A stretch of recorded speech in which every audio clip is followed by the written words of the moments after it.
Food for Life family, welcome back to the channel where we turn everyday ingredients into mouth-watering meals. Today, I'm going to show you how to make a simple, hearty, and flavorful kidney bean dish using an electric pressure cooker. It's quick, easy, and absolutely delicious, so let's get started. You can use any kind of pressure cooker to make this tasty dish. I prefer electric one. First things first, take 2 onions and slice them like so. Turn on your electric pressure cooker to the sauté setting.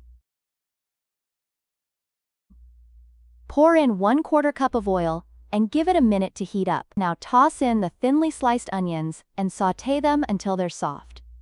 This should take about 1 minute. The onions will give a sweet, savory base to our dish. Once the onions are nice and soft, add 2 teaspoons of salt, 1 tablespoon of ground ginger, and 1 tablespoon of turmeric powder, followed by 2 tablespoons of sugar. Stir it all together and let the spices wake up and release their amazing aroma. This is where the flavor really starts to build. Next up, pour in 2 cups washed kidney beans and 2 half cups of water to cover the entire beans. Now stir it one more time, add 1 chicken bouillon cube, and cover the lid.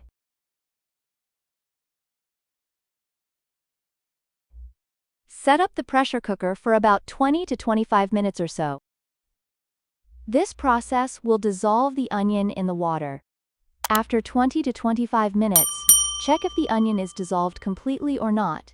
If not, give it some stir. Since the beans are still hard, stirring will help dissolve the onions. Next up, pour in your can of tomato sauce, followed by 1 cup of oil and lots of water, depending how much watery you want the sauce to be.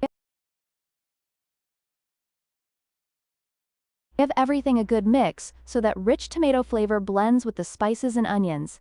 It's smelling so good already. Now again, cover the lid and set the pressure cooker for 35 minutes or so. After 35 minutes, the beans will be soft enough to serve, but here want to sauté for 10 to 15 minutes more without lid so that the water evaporates a little more and oil comes on surface. Look at these beautiful, tender kidney beans swimming in that rich, flavorful sauce.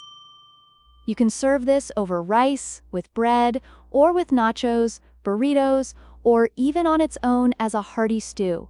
It's comforting, healthy, and packed with flavor.